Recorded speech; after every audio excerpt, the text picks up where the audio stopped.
Howdy, and welcome back to another episode of World Bigfoot Radio.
Yeah.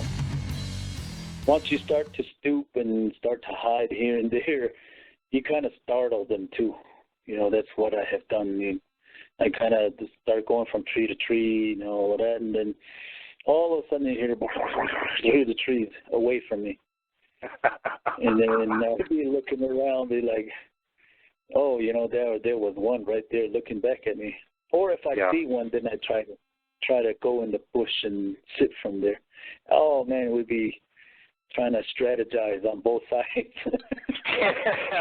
Having the Navajo standoff where he's trying to decide if he should run and you're trying to decide if you should run, and you're both kind of halfway hiding, waiting for the other one to do something.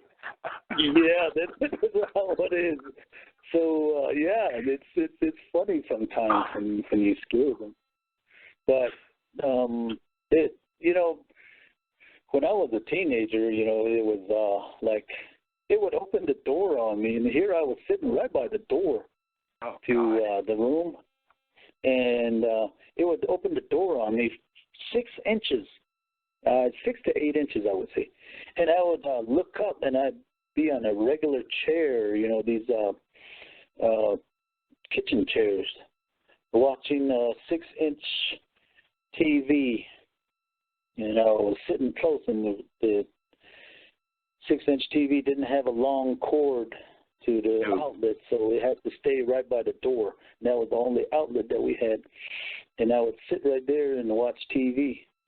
I never knew that it was watching me from the back of me through the window also. Oh, God.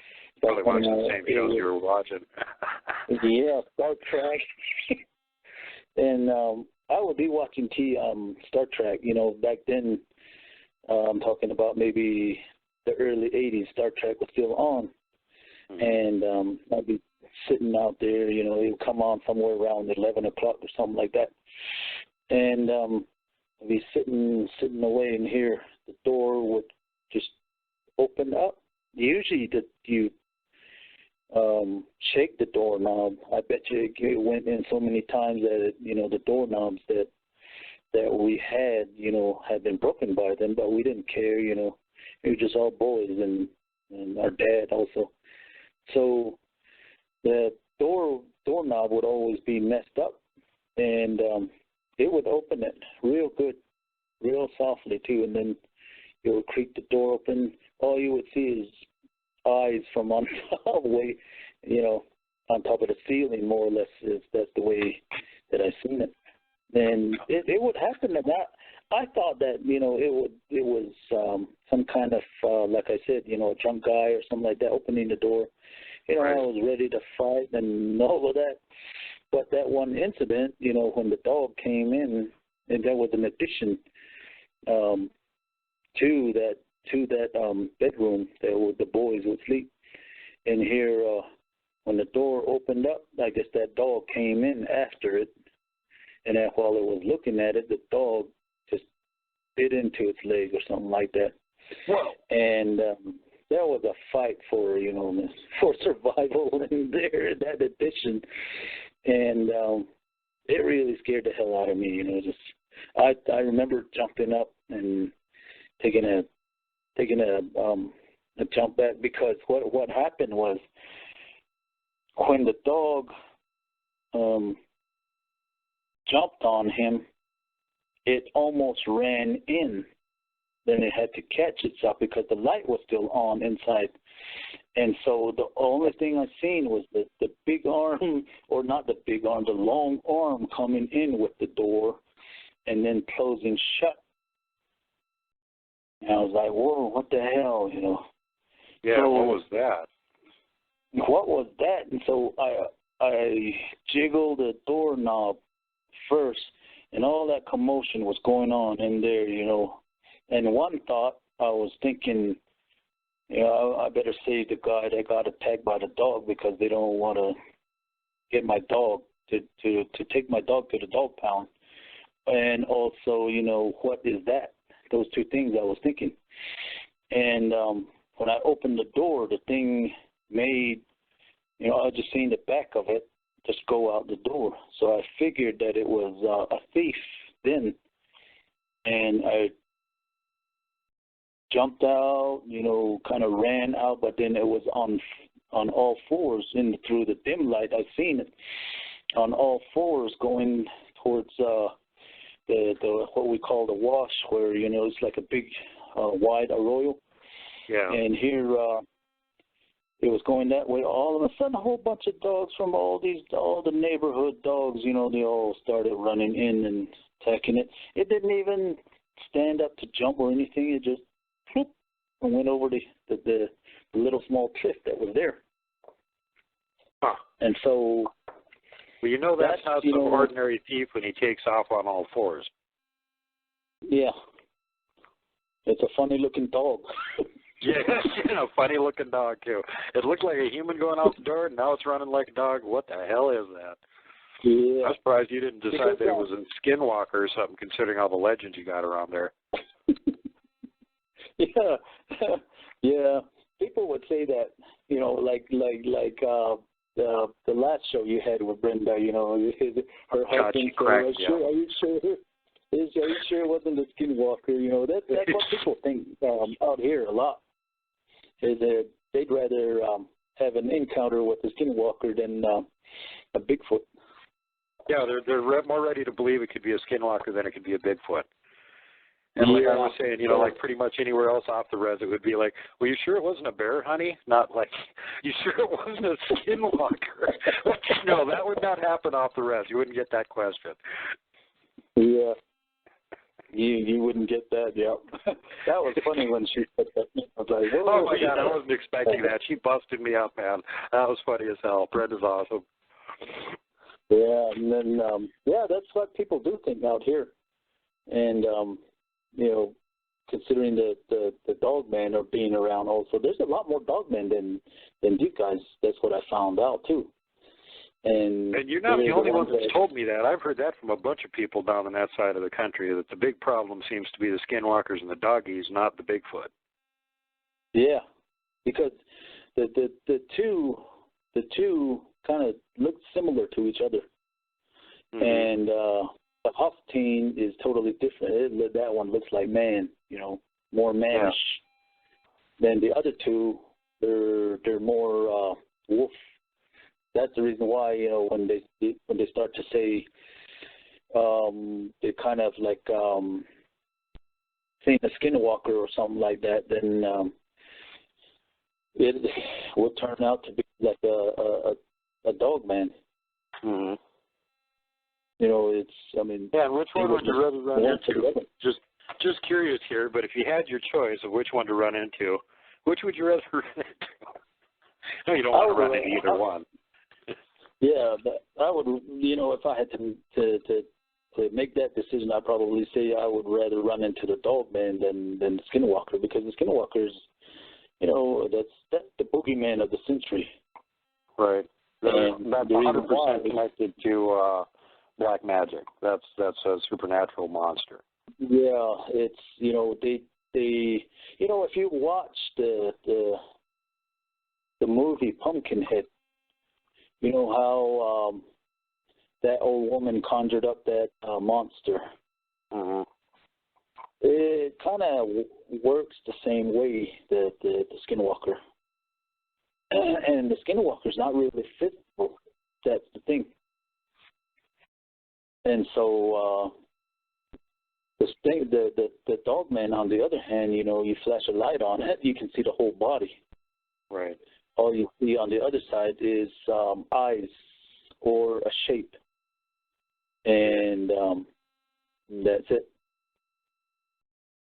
So that's the difference between that, and then that's why I always ask, you know, if they say that the skinwalker came around, you know, look for tracks. If you see tracks out there, then it wasn't no skinwalker. That's what I say. That's how I tell the difference. Yeah. And it's, you know, this skinwalker is, you know, something else that, you know, like I said, you know, it's very, very dangerous. Very dangerous. So, you know, it's the kind of thing that you wouldn't really want to mess with. You know, it don't matter if you're a dog man, a Huffteen alien or something like that, or even a human. Something you don't want to be with. You know, that's what it is. And more or less the modern way of looking at it is like a vampire. Mm-hmm. You know, it will affect you. That's the reason why you don't bother it. Yeah. So on the other they hand, can literally drain energy from you, and they can literally eat your terror. Yeah. It will have after effects, and see that's the thing. People have jumped cliffs because of them, and that's the reason why, you know, people always say, "You sure it wasn't a skinwalker?" You know, and it's like that. Well, it's only a Bigfoot. Nothing to worry about, honey. That's not dangerous. Thank God it's not a skinwalker. It sure wasn't a mountain giant, though. So, yeah, that's pretty dangerous. They, you know, how they do those things, you know, really boggles my mind also. You know, before I used to think that it was only used for tactics against other tribes, you know, but you know, the more that I have started to kind of experience that something that you don't mess with. Like, that's why I just don't. When they say, there's a skinwalker around, hey, I'm gone. That's when you post on your site, well, there's one over here at this grid coordinate. I'm going to go check into it tomorrow. And then somehow mysteriously by then it's gone. Yeah. And that's the way. That's right. Hey, man, the Navajo doomsday cryptid machine. Yeah. Just mention you're going to go investigate them, and something weird will happen. They'll be gone. Yeah, it'll be gone, and it'll follow me. They don't follow me. No, they go the opposite direction. Holy, caveman's coming this way. Okay, every dog man out of the county. Puckwoody's underground. Hostine, get your tribute ready. Yeah, they seem to do that. Every time I get into an area, they're like, if they're asleep, then we catch them. Not catch them literally, but, you get a glimpse of them. But then when you're going into the area, they're gone. Yeah. No, well, they get scared of that. Oh, my God, you're so stealthy you almost snuck up on them. Can't take no chances with somebody like that. I'm out of here. Yeah. In fact, I just remembered. I walked out one time. You don't hear a horse neigh at night. Any rancher, any horse breeder will tell you that you will not hear a horse neigh at night. But if you hear one, then there's something going on. So that happened out the one night, and here I walked out, and I was thinking, I had my lasso right there right at my front porch, so I picked it up and started walking. And here I see a little black dog that was just laying right there. I didn't even know it, and I didn't recognize it. It wasn't one of my dogs. So I, put that lasso on it, and it right when I swung my lasso, it took off, and here it was like in a stoop position. So my whole lasso went over the head, on over the body, and then just when I kind of like dialed it up, pulled it, I caught one foot of it, and it turned around, and it was one of those baby huskies that was, I guess, just laying right there, and I guess that was the reason why the horse was named. And here, how it cried out. There's one particular movie that I have seen that kind of remember, and it's real close to it, and that's the recent movie of Guardian in the Galaxy. And you know how Baby Groot was told to go plant that bomb, and while these two people were fighting, the two entities, they were fighting, and it kept closing up the walls and all of that, and it made out Baby Groot was the one that made out that sound, like a little baby. Huh. And that's how it did that. So I loosened up the lasso, and it took it off right there. Took it off real fast, and it took off down, and the downhill is only like maybe 50 feet, and it just jumped down, disappeared down in there. And I bet you all them guys were like behind there. Maybe the mama was down there. Mom was like, what happened? The caveman lassoed me, but he let me go with a stern warning. Yeah. How big was he? He was like maybe about, I would say somewhere around 3.5 feet to about 4. God, so really little. Jeez, he shouldn't even have been away from the folks at that size. Yeah, because I'm thinking that it was that one that always throws things into my corral. So it messes with the horses and the goats, and it tries to catch the rabbit and all of that. And now after that, that's when I thought, that's the one that's, always throwing stuff in there, playing around. Mm-hmm. Then here it was a good thing that I walked out, and for that reason, I have 2 street lights in the back of my house. and it went right through it. And only, like we always say, be careful of the children, keep an eye on them. And I bet you, that thing that just ran over and started, doing something, and the horse saw it. One of the horses saw it and let out its cry, and then I just happened to be, right by the door, and then walked out. And then, I was just thinking, what's going on with the horses? I wasn't thinking no nothing. So I still had to go out, even when the propane goes out middle of the night, wake up and smell the propane, wake up and put on a different one and go back inside and light up everything. So, I would hear stuff here and there. Even my dog don't follow me.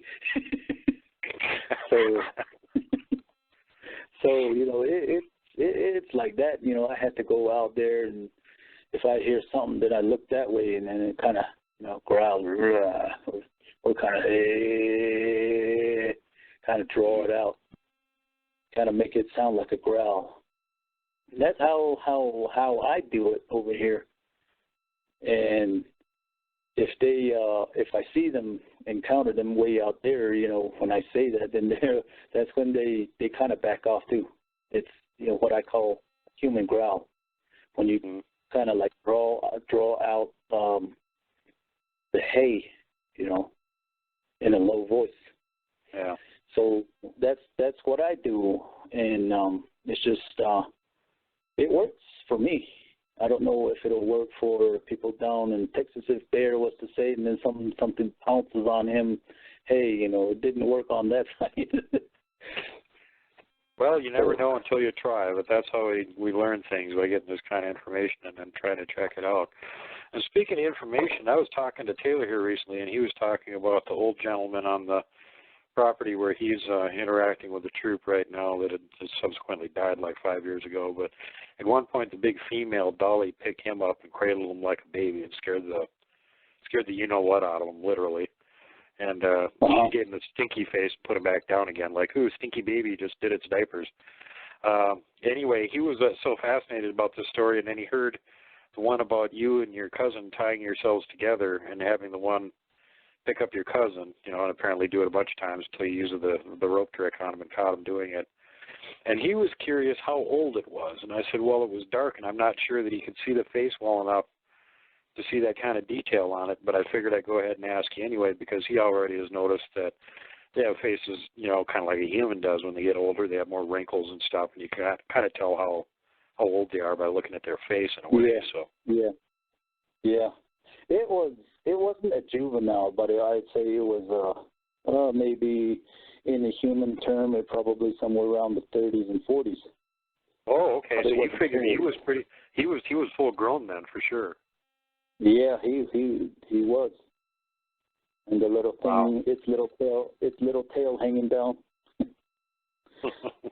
So, that's how I figured out it was a guy. Mhm.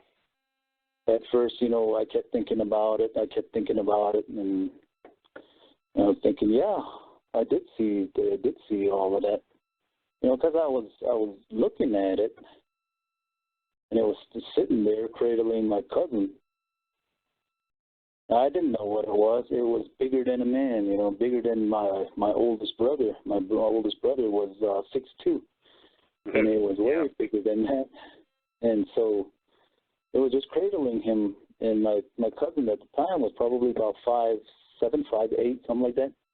Mm-hmm. And it looked like a little baby that he was cradling right there. And here, when I moved, that's when it just in one motion just got up and took off. And it just dropped my cousin from, I'd say, about 6 feet, because my leg had to kind of pop up with the rope still hanging on to both of us. Oh.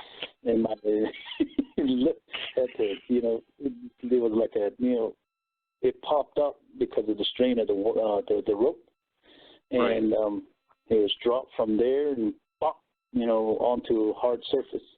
That's when he woke up and he looked at me, and all I did was point, and then he looked that way and he saw it. And we bolted for the door, and here what we were trying to, have a warning system just got in the way, and we were just tripping over the wire and trying to drag each other, get one and the other behind each other, we just fell in. What I was getting about that story is, being kids, you're not thinking about the fact that it doesn't matter which one gets in the door first because you're still tied together, and all it has to do is grab the one in back, and it's got both of you. It's got both of you. And here, we just bolted in. We fought in the door. And that's what we did.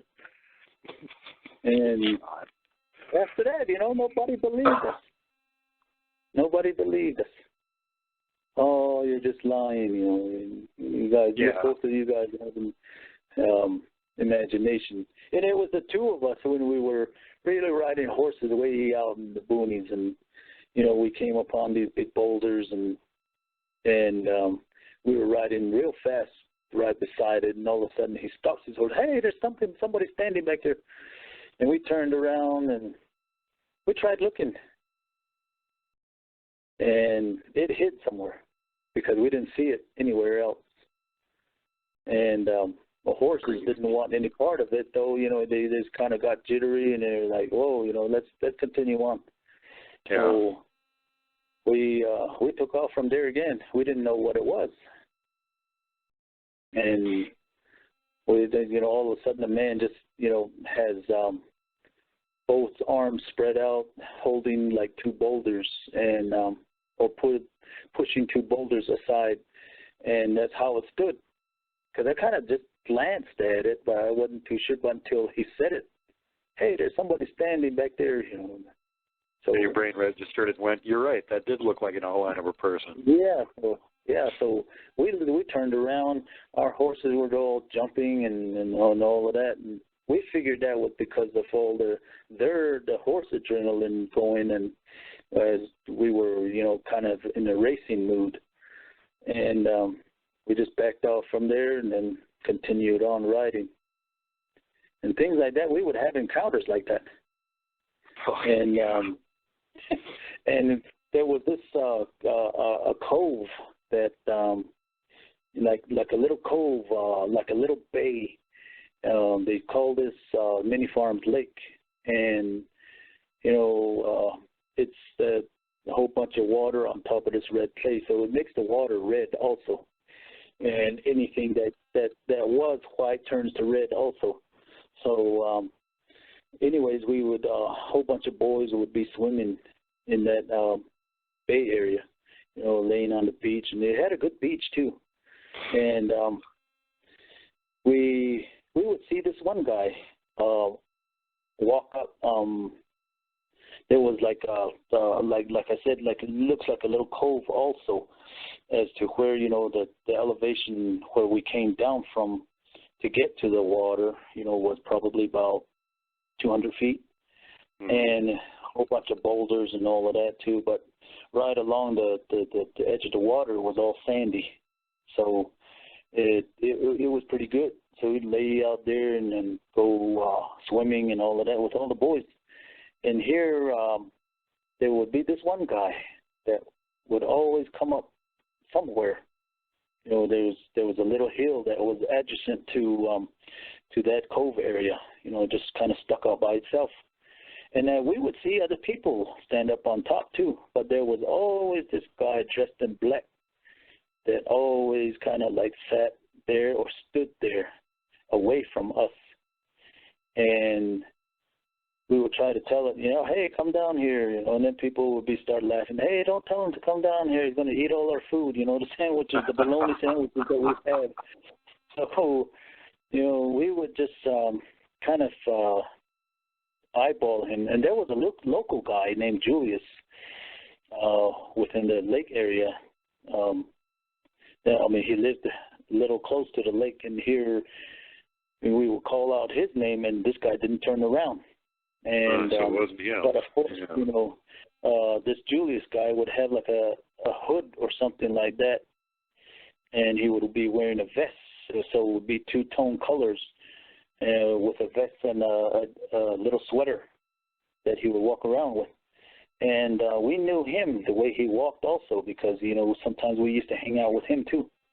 And here it was just this black guy, not black guy, but the black guy looking like Johnny Cash, you know, just sitting up there.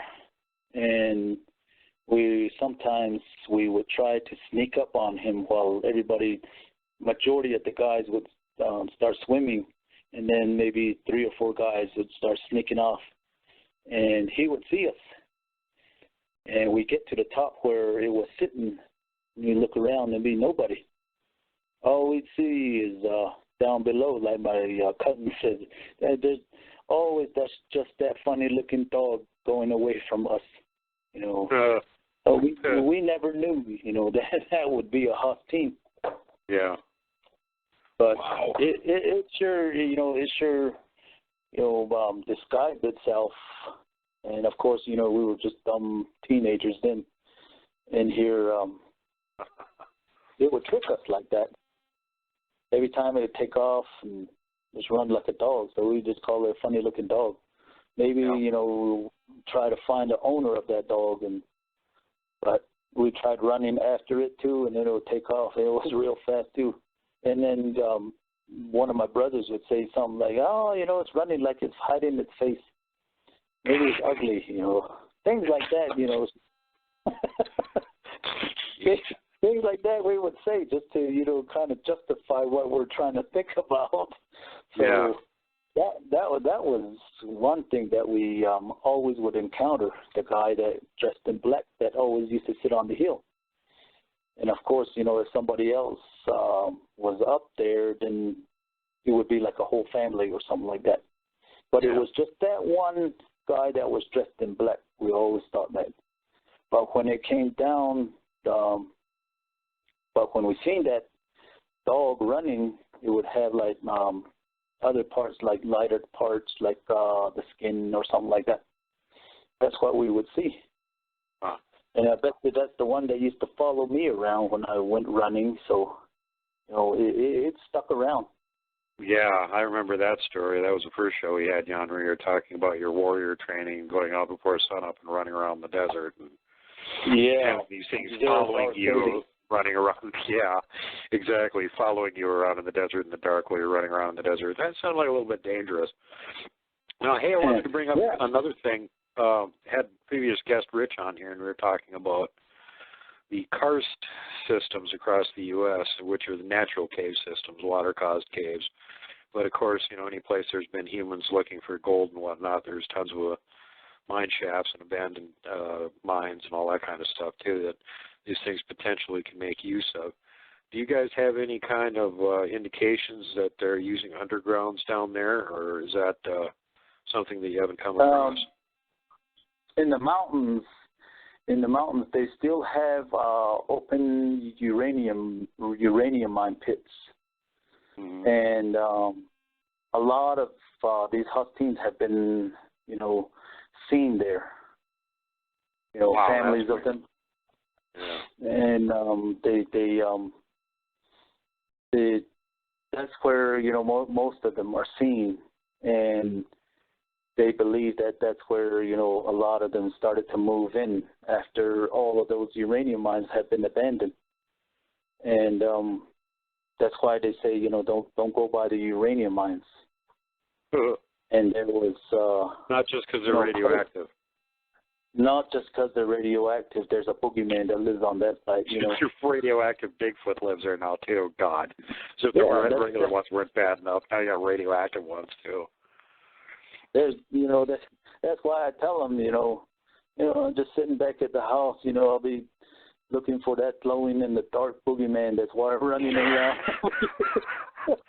And speaking of glowing in the dark here, now that's the other question that comes to mind, because this is something that Rich not only got photographs, or I should say seen a bunch of times. He has photographs of it. We included those in the show.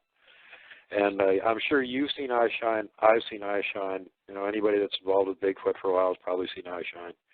But he's talking about actual eye glow. where it's pitch black, there is no light source, and their eyes are still glowing. Have you ever seen that? I see that from the Dogman, not the Hosteen. Okay. I see that from the Dogman. And what color eye glow do you get from those guys? I get either green, the regular yellow, mm-hmm. and then the red or the orange. Yeah, I don't know if you saw the show I did, but the photos he took was basically like whitish, and then he enhanced a little bit and did a close-up of it so you could see it better. And he did kind of a bluish version of it. But it was, like more or less kind of a whitish glow, and I guess if they're angry and they got the red eye thing going, they can do a red eye glow too. The way I distinguish all the eye glow is where they're from. Like the ones that live by the river would have like a lighter color eyes, mm-hmm. and the ones that are like have been going out in the sun and kind of have that brownish color eyes. You know how the sun kind of like gets browns the eyes. Mm-hmm. I don't know what that's called, and that's where that's how I distinguish them. If they've really been in the dark, all that. And if I was to see bluish, I would be thinking, this one always walks around in the dark. Yeah. Or the bluish and the whitish one. But I would think that, situation where you're running into these ones, it's an area where they're really pretty sure that these suckers are living underground, part of the time, if not most of the time. And so they're probably, if they've got this ability to actually generate eye glow and light their eyes up, like it sure seems like they do, and he's got pictures of them doing it. The ones that were underground a lot would, it's maybe just like us working out or something. The more you work your muscles, the bigger they get. Maybe the more they're underground using that, the more, the better it is, or what, we don't know. You know how them caverns are? We have one down here called Bed Caverns, they call them. These caverns that are going way deep down in there. That's where they live. Mm-hmm. And, like I said, the more they're down there and the more they are in the dark, you would see the whole, I would understand seeing the blue and the white also. Mm-hmm. And if it's, they're down there, they'd be using that, and then when they know it's dark, then they come out and go about their business. Yeah. And they'll be back in there before the sun even, lights up the land there. Right. And this is something else that our mutual buddy Barry up there by Hudson's Bay, his people also talk about that, and he said his father and some of the other older gentlemen have talked about how they think they basically just go underground during the winter. However it is that they manage to save up food or procure it or whatever, and when it gets cold enough, they basically just go underground and they come out again when it gets warmer. Yeah, part of that is true, but and keeping in mind, this is one of those places where it's like 50 below during the winter, ambient temperature. Yeah, if it's like that, yeah, they'll do that, and those are the places where they would use a lot more mud than anything else. Mm-hmm. And when they burrow underground, that's where they sleep. That's what I see around here.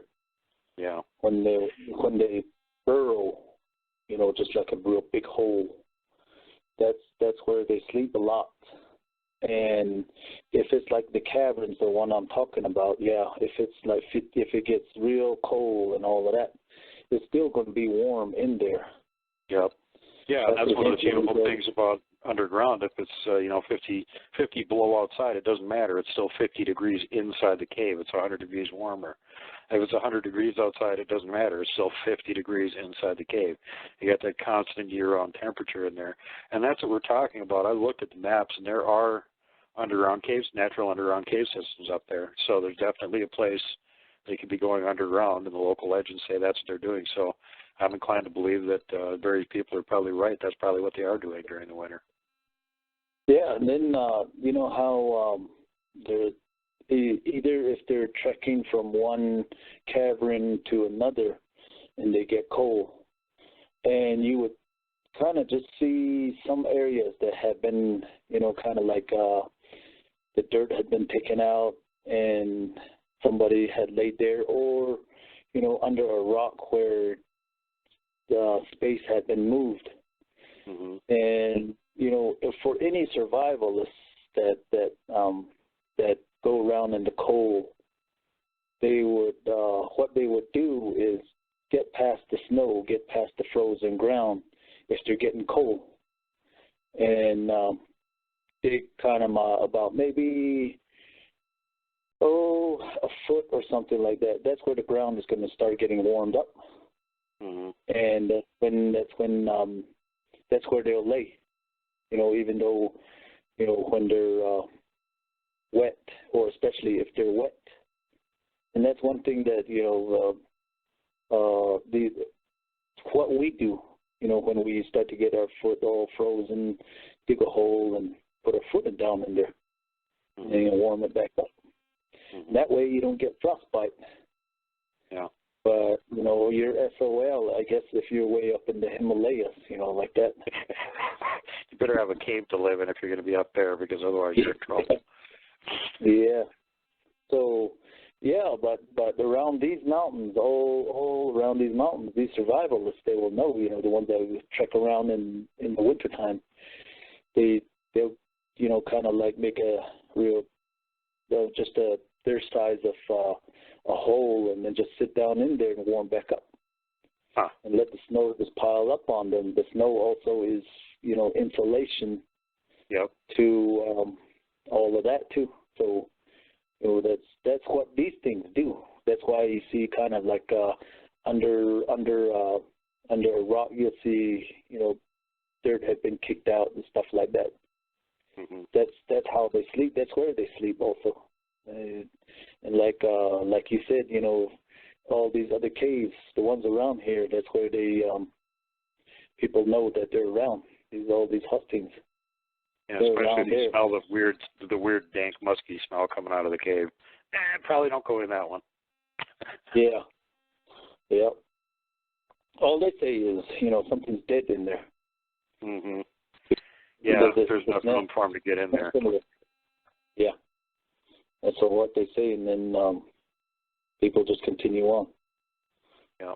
But, you know, for us, that's the reason why these hunters don't go out during the wintertime. Some of them still do, but majority of them, you know, they'd rather hunt towards maybe September, October, November, right around that area.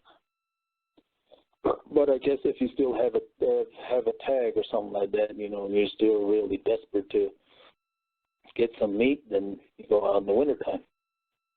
And that's what I heard from my one of my buddies that, you know, I used to work with. Well, I have a tag, you know, I'm still gonna go out hunting. So that's where I kind of picked up the thing from. Very interesting.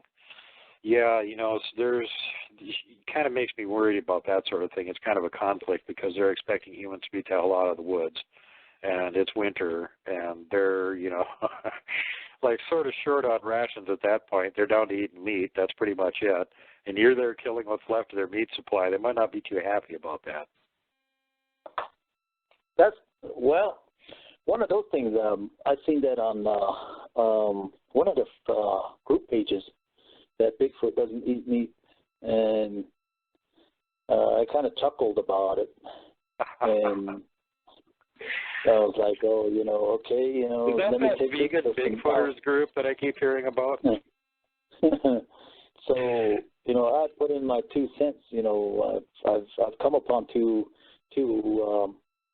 incidences that involved them eating meat, and one was that picture that was on my group page that had one was carrying that sheep, and that's one funny thing that they do also. You know, they'll kill an animal and let you discard that animal, so that way they're out of the way, and you won't see them eating it.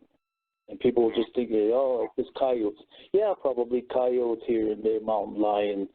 But if you see a cow with their head twisted backwards laying in the middle of the field, there's only one that culprit. That might not be a coyote, Yeah, that's a mountain lion, or something. Yeah, because mountain lions are so powerful they can twist bull's head backwards. No. Those are thundercats. Thundercats. I mean, mountain lions are big and powerful and everything, but against a bull, not so much. Yeah.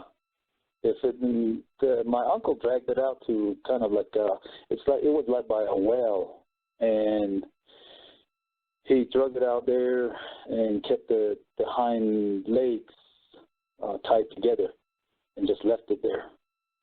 And I guess what he was thinking was just to get it out of his field. So he put it kind of like a little ways from the well. And that's where, if you see on my group page, it has that bamboo little teepee. That's where it was when they were taking apart that cow. And my uncle has big cows. It's not like these original heifers or anything like that. They're like Brangus kind, and real heavy cows. And they ate that thing up within 1 week. And if you look closely at the picture, there's a babysitter that's there, and also two of them on top looking back at each other. And, they were all around there. I didn't even see, I didn't even see that at first until I, glanced at it the second time. I was like, oh, wait, started looking through my pictures. That's when I seen them. And they finished that cow up, and what they did was they start pulling out limbs. It's not like they cracked it open or anything. They pulled them limbs out. Ripped them off. And that's more or less like we take a cooked chicken. Yeah, like if we take a cooked chicken and grab onto a drumstick and twist it off, that's what they're doing. That's what they're doing. That's that. And then just like the incident that they found a guy with their leg missing, it was pulled out. So people knew what it was, but they didn't say anything about it. Yeah. So things like this, that's the way I see it. That's their signature, because they don't have no knife, to fillet anything. Yeah. So, and apparently they don't need one, judging by how strong they are and what they can do without one. Yep. And then they'll just pull it out, and the whole leg and all of that was missing. All the meat was missing first before any of the intestines were missing. And they ate it. That's unusual. And they ate it from the inside out. They cracked the only thing that they cracked was the underneath where the ribs were. Mm-hmm. And they got to them heart and lungs and all of that too. And before they could eat the intestines and the stomach and all of that, they ate all the good stuff. Yeah. And while it was tuning also, that's one part that they do. They wait for the meat to kind of turn first, because the meat will be soft and the ligaments are going to be soft also. That's how they twist them off real easily. Yeah. That's what I've noticed. That's and we why, do the same thing. And butchers age the meat and stuff like that. We just don't age it as long as they do. Yeah. So, everything is soft, so they just take it out just like we do chicken. Mm-hmm. And rip it out with the thighs like we do the chicken. We rip it out with the thighs, and we go into town on it. Mm-hmm. And that was it. And when they were done, only the jawbone, the spine, and the ribs were still there. And that's when the coyotes started coming around. Yeah. So and they figure the boogers are done with it, so the coyotes get their turn finally. Yeah. Then when they leave it alone, when it's all bare, that's when the coyotes lick it all off.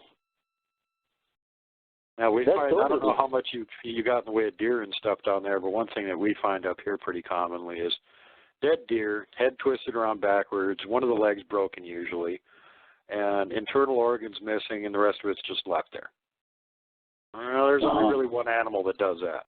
See, that's what I mean. You know, when I go on to these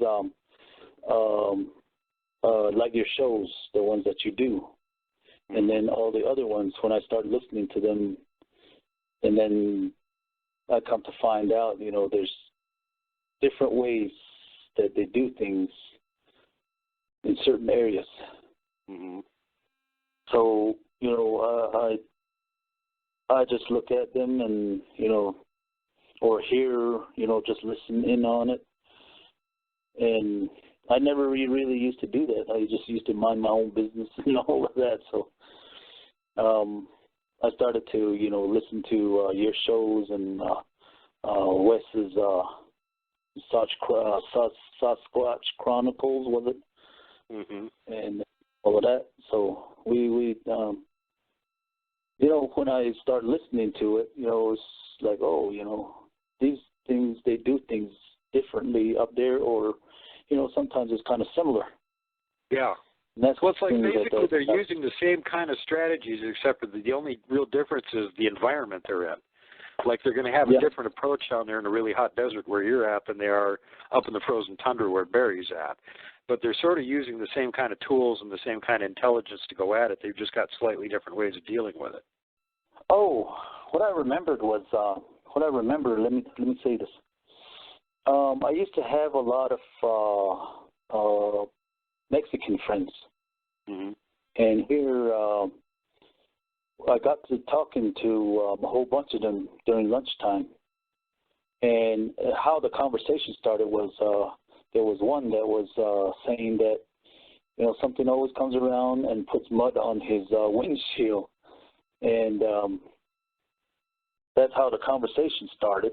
And I started talking to them about it, what happens at my house. And they were all like, oh, you know, there's stories out towards the Mexican and U.S. border, you know, and people call it the chupacabra, but, you know, it doesn't look like the chupacabra is what they say. And what is the chupacabra supposed to look like some kind of dog or some kind of alien kind of looking thing. Right. But this is a hairy man that walks around out there that picks up people or steals people, and then they're never heard from again. Yeah, and you know, I've heard another version of that too, buddy, and that's that, and this is from the Border Patrol guys too, there's a lot of dogman activity around there, and they personally think it's the dogmen that are grabbing up people and eating them. Exactly. You know, to them it was just a guy with hair that looked horrible. So when they see, all right, yep, they got that part down. Yeah, so when they see a picture of Hustine up here, you know, that's what they, you know, thought it was. But then the only thing that stuck out to them was the ears. That was it. Mm-hmm. So that was it. And that's what we had down there. That's what some of the obstacles we had to go through, one guy said. I was like, obstacles? So, you know, you just cross the border and then you start looking around not to be eaten. Like, kind of like that. So I guess that's the reason why they don't really go through the Arizona. It's not the desert that they said. In the desert, you can survive on a lot of stuff, but it's just that creature or more creatures down there that, you know, run around that they're afraid of. Well, if you think about it, they're opportunists. Think about it now. They're smart. They're opportunistic. There's people going across the border in the dark. Oh, boy. Yeah. They're not armed, mostly. And some of them are stragglers and wander away from the main group. This is like, you know, a chicken delight truck pulling up, dinging the bell and going, hey, it's time for lunch. And the more that this is going on, the longer it's going on, the more of them are going to become aware of this or breed and just end up living there. And there's going to be more and more of them taking advantage of it. So considering how long there's been this rush going across the border, it would surprise me if they weren't taking advantage of it at this point, because it's been going on long enough. You keep hearing these reports of people missing. You know, it's not like they just wandered off in the desert and never seen again. That can happen, but some of these where they're seen like being taken by something or, you know, something chasing the whole group or something, really makes you wonder how much of this is going on. Yeah, that's what they were saying about it, and then I was like, whoa, you know, they have these things all the way down there. All over the place. It's not just in the North Americans. It's somewhere all the way down to Mexico City. Oh, yeah. Yeah, as a matter of fact, there's down in Central America, there's an old legend of the Temple of the Monkey God, that supposedly there was this monkey gods that they were paying homage to, and they actually had representatives there that were bigger than humans, monkey-looking, and they would give them, like, maidens to as tribute, et cetera, et cetera. You can imagine where this goes, but sort of like a real-life King Kong type of story, and maybe that inspired it. But, yeah, you know, and there's reports from northern Mexico and stuff that come up fairly regular, and it's just not like, you know, popular in the U.S. or something. I guess there's not like a lot of Mexican Bigfoot researchers, but it's definitely going on down there. They don't give a damn where the border is. They wander across either direction if they can get there, so. Yeah.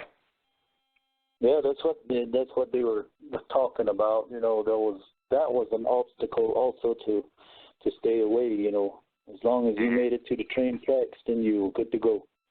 Yeah, that's what they said. You know, the faster you got on the train, the better the better off you were. And I don't even know where the train tracks are. You know, so that's what they were saying. It wasn't people wandering away, you know, all the time. Mm-hmm.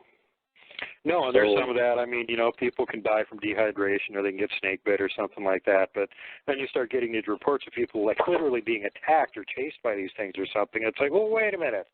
This isn't snake bite or something. What's going on here? Yeah. All of a sudden you see a leg pulled out from a person, you know.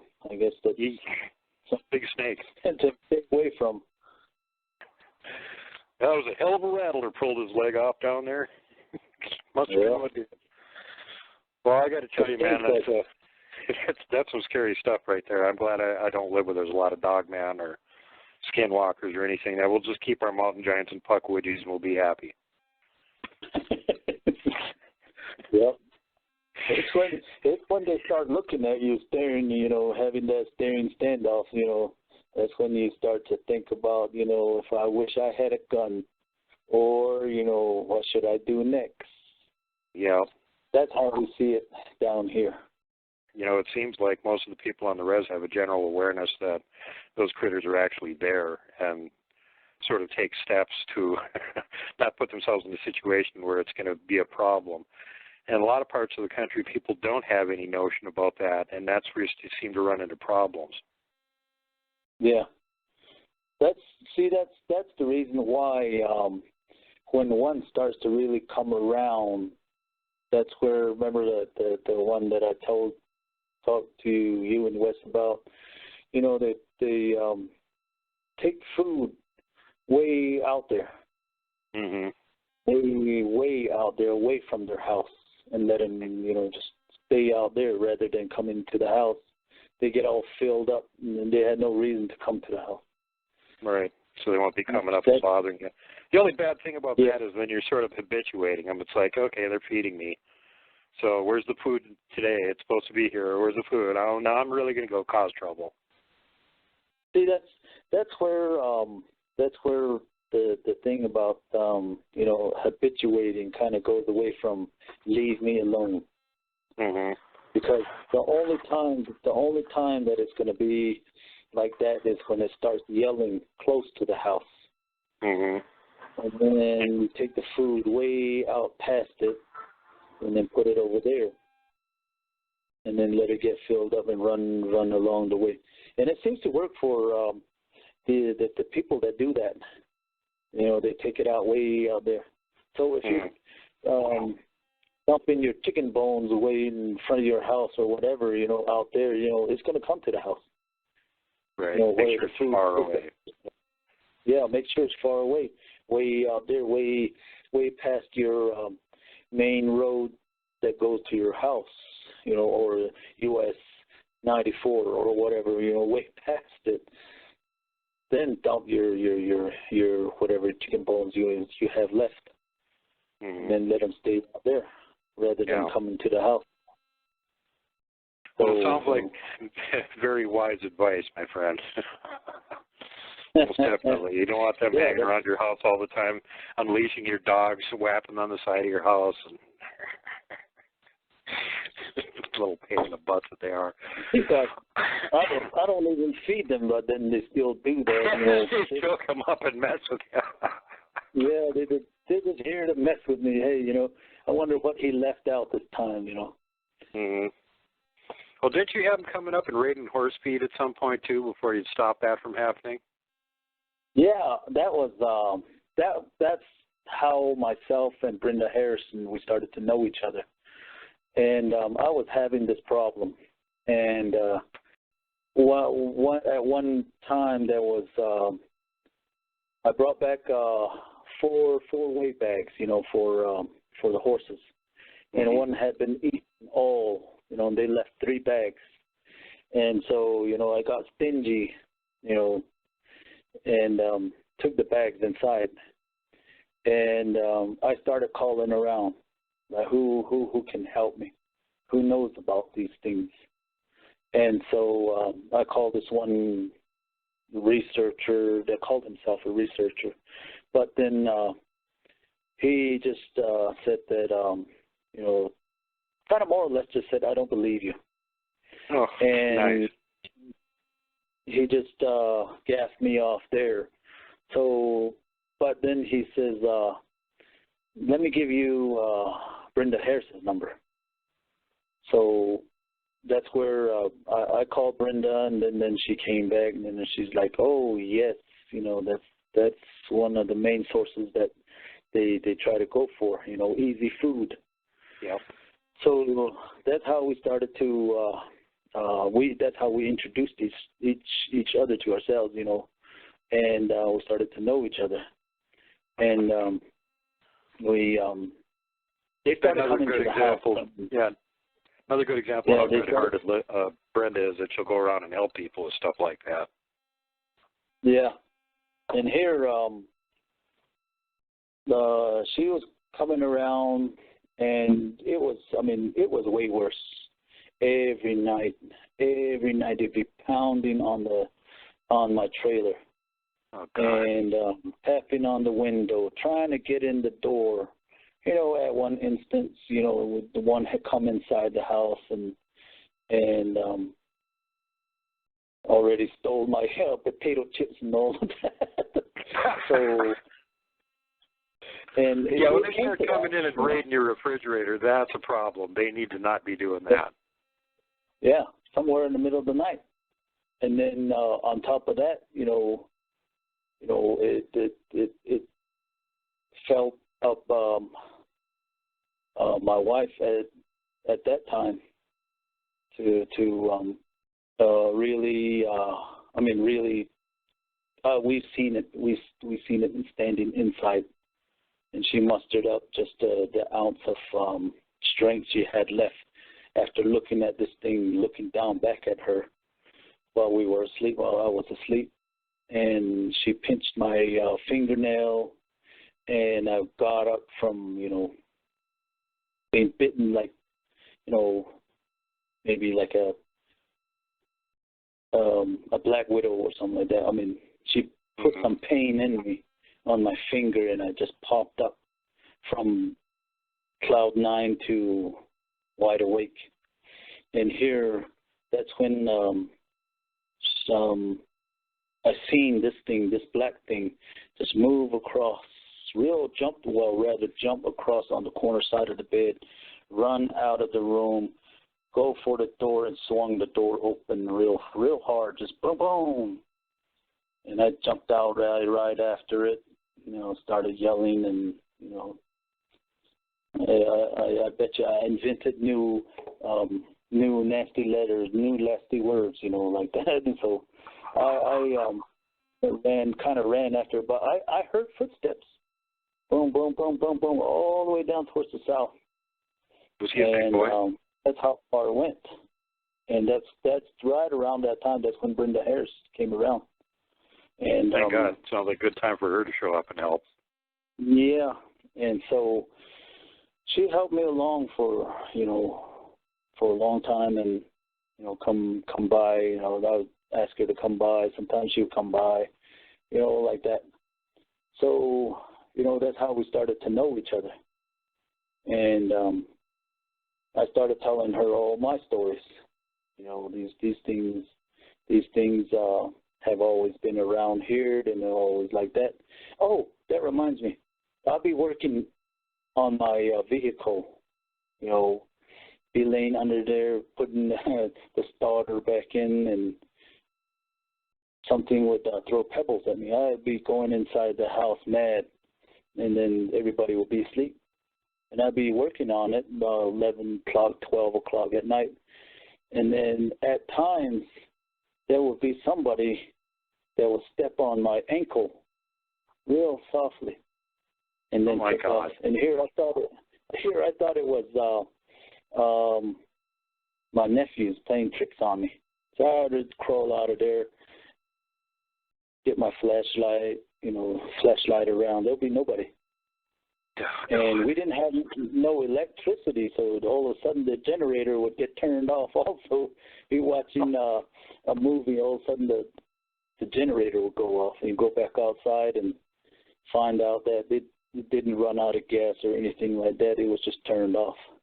So things like that, it got really messy. They were coming around big time. And that's what happens, if you live in the dark. Mm-hmm. That's it. We didn't have no electricity, like I said. And after we started to get this electricity, they kind of backed off. But they still come around, when you start you got yard lights now, though. That tends to discourage them a lot, because they know if you look out the window, you can see them if you got a yard light. Yeah, I have 2 floodlights in my front door now, and they tore it down first, so I would kind of put it up a little bit further up. They would try and throw rocks at the street lights also. And at the time before they started to know my dogs, they would throw a whole bunch of rocks at my dogs. You'd hear my dogs just, getting hit. And then I think that's how they tamed them. Wow. So, that's what they did. And then I've heard people, say that they have gifts around their houses. I don't see it as gifts. If you see a rock sitting on top of your car and it wasn't there yesterday, I wouldn't consider that a gift. It's just a rock that was put there looking at the dogs, but then the action, they thought of something else, so they left the rock there and then went about their business some other way.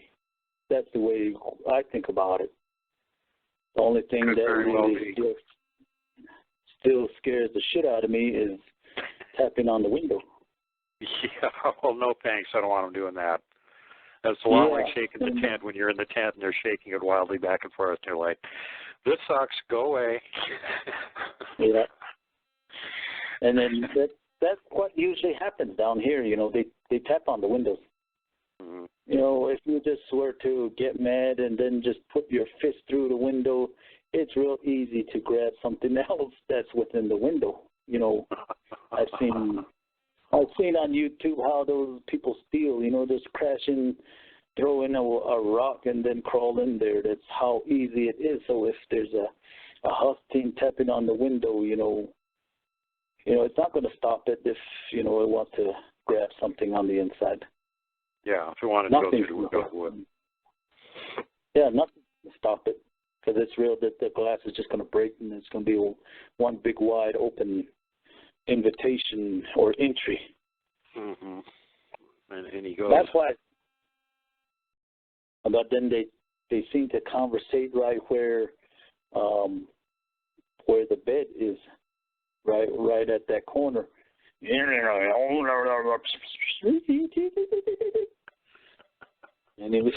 I'll be taking my one of those what do you call them? The stethoscopes. Put them up against the wall. It's the wall. And then they slap the wall to death. Yeah. Ah! Yeah. Boom, boom, boom. Be like, I want to hear anything. But that's what they do around my house. It's just like that. So when they're out there, way out there, then they take off. And like right now, as we're talking right here, I hear footsteps right out on the other side. That's how they come around. That's, I'm glad you got this problem resolved and you haven't got that kind of activity going on around there anymore, because there's just real limits to how long you could put up with something like that. And I'm glad you got a hold of Brenda and she helped you straighten all that out and get them to move their activity to a reasonable level so you don't have to go crazy dealing with them anymore. And, of course, putting up lights and everything was a big step in the right direction. Was there anything else you wanted to mention before we get going here? We're getting low on time, brother. Well, they still come around. They still come around not as often. Yeah. And I'm getting some good sleep. And there's some of these researchers that, pop their heads up from the downhill of the mesa, where I live, maybe to try and verify what I'm talking about. But, I can't tell them to go away because they're the ones that are keeping all these huskies away from my house. So, yes, please show up, do research. Keep the husky away for a few more days. Thank you. Yeah. That's I used to discourage them. The reason why I was discouraging other people from coming around was they started building fires here and there. For the land being that dry, here, it could just take off. Yeah, that's super dangerous. That's the reason why I was discouraging it. But then, on the other hand, it was making these huskies stay away. So I was like, just come around, but don't build no fire. Well, if you don't build a fire, they'll get a lot closer to your camp anyway, and that's what you want, right? So don't build a fire. Yeah. So, I see them sometimes, and I just don't say anything. I'll be looking out the window, and you see somebody with their binoculars, kind of looking back, and I kind of chuckle about it, and that was it. So other than that, it's starting to, calm down here, and it's getting good. But only the ones that like to come around and bother me, and those are the only ones that come around and tie my dogs together, chain my dogs and all of that. Those are the only ones starting to come around. So that's pretty good, So other than that, I'm good to go.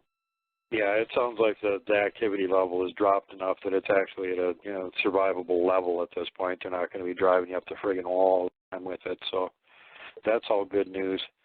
But yeah, we got to get going here, brother, and of course I'll be having you back again at some point in the future and give us more updates on what's been happening down there in your corner of the world. Oh, one last thing. I have my cameras at a different place right now. And if I get some pictures, you be the first. Right on. Well, I fully expect you to send along some pictures to go with this show too, even if they're just like pictures of your yard or the nearby wash or something like that. So people got something to look at. They can get an idea of what the countryside looks like, at least when you're talking about it. That's always handy. And I know you'll send that along. Well, usually you send along a bunch of pictures of hosting too. So whatever you got handy, send it along. We'll include it for people to take a look at. And Yep. thanks again for being on the show, brother. I always enjoy having you on here. And just to let everybody know, we will be back again next week with another show. I think you guys are going to be really pretty thrilled with it. And in the meantime, be kind to everybody. Be nice to everyone. Try and help people when you can. Reach out that helping hand when the opportunity is available to you, and pass it along to the next person. If somebody does something nice for you, you pass it along to the next person. And in the meantime, whatever you do, God help you. Please do not hug the Wookiees. See you guys later.